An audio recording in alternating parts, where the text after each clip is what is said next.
একটা good news হইতেছে যে ইউটিউবের সাথে আমি ডিরেক্টলি কথা বলছি।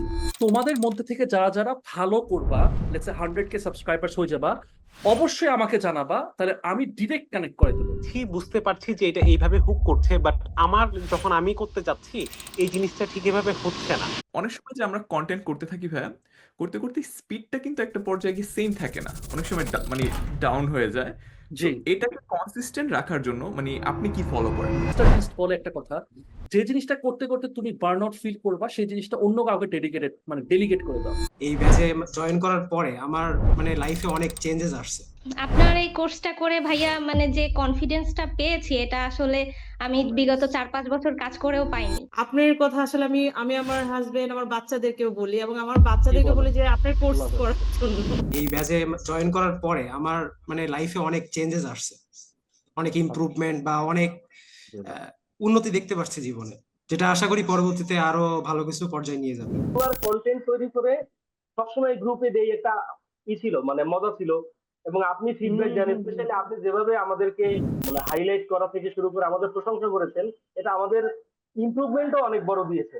ইমপ্রুভমেন্ট হয়েছে প্রচন্ড পরিমাণে। আপনার এই কোর্সটা করে ভাইয়া যে কনফিডেন্সটা পেয়েছি, এটা আসলে আমি বিগত 4-5 বছর কাজ করেও পাইনি। সিরিয়াসলি সব ভাই, আল্লাহর আগে ইচ্ছা এভাবে আলহামদুলিল্লাহ। কথা বলতেও আমার গলা কাঁপতো, আমি শুধু ওই ভয়েসটাই দিতে পারতাম, কারো সামনে গিয়ে কথা বলার মতো সাহস ছিল না। এখন ইনশাল্লাহ, আপনাকে ইনশাল্লাহ, দেখলেই ইনশাল্লাহ। আমরা সাহস ফিরে পাই, কারণ কন্টেন্ট ক্রিয়েটর আমরা যারা আছি নতুন, আমাদের কিছুদিন কাজ করার পর যদি ভালো রেজাল্ট না আসে, তখন হতাশ হয়ে যায়।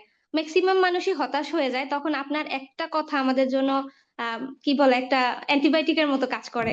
আমার হলো আই এম ব্লেসড আর কি, আপনার মতো একজন রিয়েলি মেন্টর পেয়েছি দেখে। কারণ আমার জীবনে আমি অনেক টিচার পেয়েছি, বাট আপনার কথা আসলে আমি আমি আমার হাজবেন্ড, আমার বাচ্চাদেরকেও বলি এবং আমার কি বাচ্চাদেরকে বলি বলেন? যে আপনার কোর্স লাভ করার জন্য।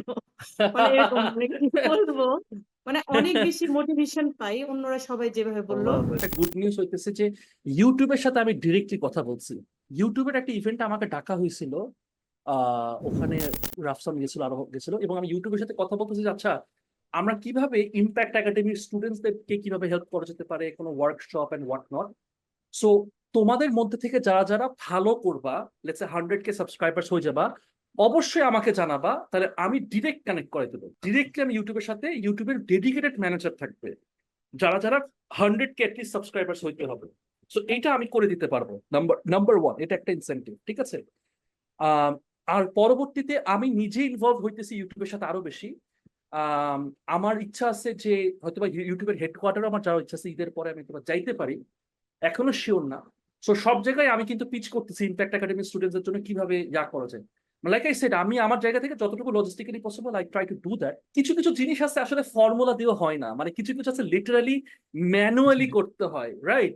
অনেস্টলি বলি, আমি অনেক বেশি চিন্তা করি, বা অনেক বেশি আমি লাইক, আমি যখন একটা কন্টেন্ট দেখতেছি, লেটস সে আমি হইতেছে, ধরো আমার কথা বলি, আমি পডকাস্ট দেখতেছি, আমি করি কি, আমার ইন্টারন্যাশনালি কতগুলো পডকাস্ট আছে সবগুলোকে আমি ফলো করতেছি।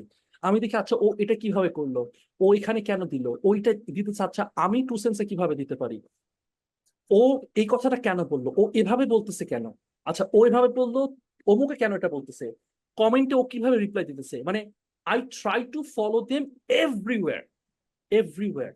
সো ইনস্টাগ্রামে ওর ব্রডকাস্ট চ্যানেল আছে, ব্রডকাস্ট চ্যানেলে ও কিভাবে ওদের অডিয়েন্সের সাথে কমিউনিকেট করতেছে, এটা আমি ফলো করতেছি। ওকে, আচ্ছা আমার ফেসবুকে রিচ কমে গেছে, ফেসবুকে কেন রিচ কমে গেছে, লেটস সি। আচ্ছা আমি এই টাইপের কন্টেন্ট দিলে রিচ বাড়তেছে, এই টাইপের কন্টেন্ট দিলে রিচ কমতেছে, কেন কমতেছে? অ্যালগোরিদম এমন একটা জিনিস যেটা চেঞ্জ হইতে থাকবে। এখন এই আপডেটস গুলো তারা অফিসিয়ালি সবসময় বলে না। আমরা যেটা করতে পারি যে ওদের অফিসিয়াল যে চ্যানেলগুলো, যেমন ইনস্টাগ্রামের ওদের অফিসিয়াল পেজ টেজ আছে, ওখানে মাঝে মাঝে ওরা শেয়ার করে, ইউটিউবে মাঝে মাঝে শেয়ার করে, তো ওইগুলাকে একটু ফলো করা, আচ্ছা ওই চ্যানেলগুলোকে সবসময় আপডেট থাকা, সবসময় দেখা যায় কি বলতেছে। যদি আমি নিজে করি না, আমার নিজে করা হয় না, বাট মাঝে মাঝে একটু ফলো করা, আচ্ছা দেখি তো মিস্টার বিস্ট একটা ইন্টারভিউতে কি কি বলতেছে, একটু নোট ডাউন করতেছি। ও আচ্ছা, এগুলা অনেক সময় কাজে দেয়, অনেক সময় কাজে দেয় না। অনেক সময় দেখা যাচ্ছে কি আমি আসলে কিছুই শিখতে পারলাম না, ফাইন হোয়াট এভার, আমি নেক্সট আর একটা জিনিস শিখলাম। আমি যদি এটা চিন্তা করি যে ফিয়ার অফ মিসিং আউট যদি হয়, ফোমো যদি কাজ করে, ও সেটা আমি কি পিছিয়ে যাচ্ছে, পিছিয়ে যাচ্ছে, পিছিয়ে যাচ্ছে, ওই স্ট্রেসে এতই ভয় পেয়ে যাব, আমরা এতই প্যানিক করবো, তখন আর না আমাদের ওই এক্সিকিউশন এটা হ্যাম্পার করে ফেলবে।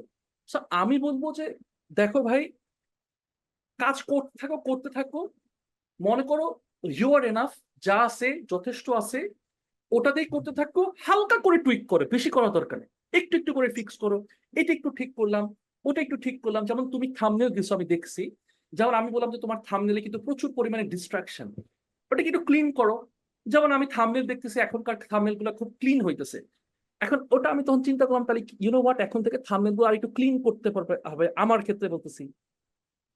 এরকম টুকিটাকি জিনিস যদি একটু অবজার্ভ করতে থাক, আমার আমার সবচেয়ে বড় জিনিসটা বলবো যে ভাই অবজার্ভ করো, জাস্ট অবজার্ভ করতে থাকো, আর কিছু না ভাই, অবজার্ভ করো, যা হইতেছে অবজার্ভ করো, যা হইতেছে অন্যরা কি করতেছে, তারপরে কমিউনিটির সাথে ডিসকাশন করা, আচ্ছা আপনারা কি করতেছেন, অমুকে কি করতেছে, ইন্টারন্যাশনাল যারা কি করতেছে, ব্রো জাস্ট এটা আপডেটস মানে ফলো করতে থাকলে I think good enough, trust me. অনেক সময় যে আমরা কন্টেন্ট করতে থাকি ভাইয়া, করতে করতে স্পিডটা কিন্তু একটা পর্যায়ে গিয়ে সেম থাকে না, অনেক সময় মানে ডাউন হয়ে যায়। তো জি, এটাকে কনসিস্টেন্ট রাখার জন্য মানে আপনি কি ফলো করেন ভাই? আমরা কোনটা আর কি সবসময় ফলো করব যেন কনসিস্টেন্ট থাকি? অনেস্টলি বলতে আমি কনসিস্টেন্ট থাকতে পারি না সবসময়, এটা টাফ হয়ে যায়। মানে তুমি যদি দেখো আমার লাস্ট 2-3 মাসে আমার কন্টেন্ট বানানো কমে গেছে, আহ, আমি সেটা রিয়েলাইজ করতেছি, মানে I am going through that, তুমি যেটা বলতেছো সেটা I am going through right now. So আমি এই মুহূর্তে এই রকম অবস্থায় আছে যেখানে আমি কন্টেন্ট দিতেছি না, বা কন্টেন্ট খুবই কম দিতেছি। What do I do? আমার ক্ষেত্রে আমি যেটা করি যে ঠিক আছে, যা হবার হয়ে গেছে, নিজেকে বুঝাই, নিজেকে একটা বুঝ দেই, দিয়ে আবার আমি তখন, এখন আমি কন্টেন্ট ক্যালেন্ডার নিয়ে বসি।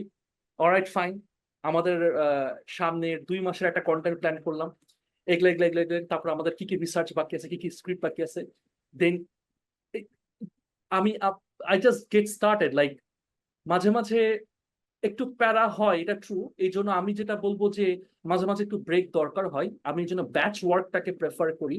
তুমি যদি কনস্ট্যান্টলি করতে থাকো, তোমার তো ব্রেক দরকার, তুমি তো আর মেশিন না। সো আমি বলবো যে মাঝে মাঝে একটু রেস্ট নাও, যে ধরো 2 সপ্তাহ তুমি টানা কাজ করলে, 1 সপ্তাহ টানা কাজ করলে, মাঝে মাঝে হালকা একটু ব্রেক নিলা, ছোট একটা ব্রেক নাও, কোনো কাজ করার দরকার নাই, হ্যাঁ দরকার নাই, নাহলে তুমি বার্ন আউট হয়ে যাবা তো, রাইট, বার্ন আউট হয়ে যাবা। আর সবচেয়ে বেস্ট হবে যে আস্তে আস্তে তুমি যদি, যখন একটা সাস্টেনেবল একটা বিজনেস মডেল দাঁড় হয়ে যাচ্ছে, তখন কিন্তু ছোট করে একটা টিম বানায় ফেলতে পারবে, ধীরে ধীরে ধীরে একটা একটা একটা করে টিম যখন তৈরি হয়ে যাবে, তখন তুমি আর বার্ন আউট ফিল করবে না। মিস্টার বিস্ট বলে একটা কথা, যে জিনিসটা করতে করতে তুমি বার্ন আউট ফিল করবা, সেই জিনিসটা অন্য কাউকে ডেডিকেটেড মানে ডেলিগেট করে দাও। মানে তোমার যে জিনিসটা করতে এডিটিং করতে আমার ভালো লাগতেছে না, অন্য আরেকজনকে দিয়ে দিলাম। যেমন আমার এডিটিং করতে ভালো লাগে না, আমি আমার টিমকে দিয়ে দিয়েছি, টিম এখন সবই করতেছে, রাইট, বা টিম টিম এডিট করে, আমার ওখানে কোনো প্যারা নাই, রাইট। সো আমি বলবো যে ওই জায়গাগুলো তোমাকে অনেক হেল্প করবে, যদি পসিবল হয়। আমি বলবো আইডিয়ালি টিম নিয়ে করলে, একটা একটা করে তুমি যখন টিম করতেছো, তখন তোমার জন্য অনেক ইজিয়ার হয়ে যাবে, বার্ন আউট হবে না, কনসিস্টেন্টলি থাকবা। আর আগে থেকে প্ল্যান হেড করে ফেলবা। কনসিস্টেন্ট থাকার একটা ওয়ে হইতেছে প্ল্যান হেড, কারণ তুমি সবসময় সব সিচুয়েশনে থাকবে না, কখনো your going through a bad time, কখনো এই প্রবলেম হবে, কখনো কেউ মারা যাবে, কখনো কেউ বিপদে পড়বা, কখনো এই হবে, অনেক রকম প্রবলেমের থ্রুতে যাবা, রাইট, সবাই যাবো আমরা, এভরি ওয়ান ওভার হিয়ার। তো আগে থেকে যদি প্ল্যান আউট করে ফেলো, এখানে একটা ইয়া হইতেছে ভাই, সেটা হচ্ছে প্ল্যানিং। একদম প্ল্যানিং করে যদি করতে পারো, তাহলে দেখবা যে তোমার একদম সহজ হয়ে যাবে, একটু প্যারা খাবা কিন্তু সহজ হয়ে যাবে। আমি তোমাদেরকে বলি, দ্য মেসেজ পডকাস্টের নাম শুনছো কেউ? The message podcast, Tamim Mridha ইয়া শুরু করছে, আমি তামিম মৃধা, দেখেছি যে ইসলামিক হ্যাঁ, ওইটা, ইসলামিক কন্টেন্ট। ওরা ইসলামিক কন্টেন্ট। এক্স্যাক্টলি এই ফর্মুলা আমি ওদেরকে বলেছিলাম when they first came। আমি জানি না এটা আমি বলছি কিনা কাউকে, they were like unsure, এটা ভালো করবে কি করবে না, blah blah blah, I don't know what to do। I'm like, এটা ট্রাস্ট মি ভালো করবে, ট্রাস্ট মি, আমি জাস্ট বলছি ডু দিস ফর্মুলা, এইভাবে এইভাবে এইভাবে এইভাবে, just do it, just do it. ওদের প্রথম শুটটা করছিল ব্রয়েনমার্ক স্টুডিওতেই করছিল, প্রথম শুটটা, ঠিক আছে, প্রথম কয়েকটা শুট। সো এখন তুমি দেখবা ওদের ইউটিউবের চ্যানেলে সাবস্ক্রাইবার এখন 60,000 সাবস্ক্রাইবার্স, ফেসবুকে হয়ে গেছে 50-60,000 ফলোয়ার্স। কেমনে সম্ভব? আলহামদুলিল্লাহ, এই ফর্মুলাই কিন্তু, যে ফর্মুলা আমি তোমাদের সবাইকে দিতেছি, সেম ফর্মুলা ব্রো। আপনাদের এখানে জয়েন করছি একমাত্র আপনার ফেসটা দেখে, আপনার ভিডিও দেখি আর কি। আপনার ভিডিও অনেক আগে থেকে দেখি, এবং আপনার ওই ইমপ্যাক্টের যে একটা অ্যাড আসছিল কন্টেন্ট ক্রিয়েশনের উপর, তার উপরে বেস করে আছে আমি কোনো প্রকার দ্বিধা না করে, মানে আপনি যখন বলছেন যে জয়েন এনরোল করে ফেললেন, তখনই আমি ফোন দিয়ে দিচ্ছি আর কি। এই জার্নিটা আসলে আমার জন্য অনেক ই ছিল। আমি কন্টেন্ট ক্রিয়েশনটা অনেক আগে থেকে করতেছি, মানে কিন্তু আমি মানে কোনো সুবিধা করতে পারছিলাম না, মানে বুঝতামই না যে আমি এখন এখন যে বুঝতেছি যে আমি যে কাজগুলা করছি মানে কিছুই করে নেই, মানে কিছুই হয় নাই আমার। আমি শুধু উড়াধুরা খালি মানে রেকর্ড করছি, হালকা পাতলা এমনি একটু নড়াচড়া করছি, আবিজাবি ইফেক্ট দিছি, দিয়ে আপলোড করছি। মানে এখন বুঝতেছি যে আমার কতটা মানে লেখেন ছিল আর কি। তা আলহামদুলিল্লাহ অনেকটা শিখতে পারছি। তো আমাদের মেন্টরটা যে আমাদের যা দিচ্ছে আসলে আমাদের জন্য অনেক, আমি মনে করি আমার ব্যক্তিগত ভাবে আমি অনেক বেশি শিখে ফেলছি আর কি। যেটা মানে আপনাদের যে কি বলে এটাকে স্ক্রিপ্ট রাইটিং, তারপরে ভিডিও এডিটিং, থাম্বনেল ডিজাইন, এগুলা মানে আউটস্ট্যান্ডিং শিখছে আর কি, মানে খুব ভালো শিখছে এখন, যেটা আমি নিজে এখন ফিল করতেছি আর কি। তো আমি ইম্প্যাক্টে অ্যাড হওয়ার আগের যে কন্টেন্ট গুলো ছিল সেই কন্টেন্টের তুলনায় এখনের কন্টেন্ট গুলো আমার মনে হচ্ছে পার্সোনালি আমার আগের কন্টেন্ট থেকে আপডেট হচ্ছে।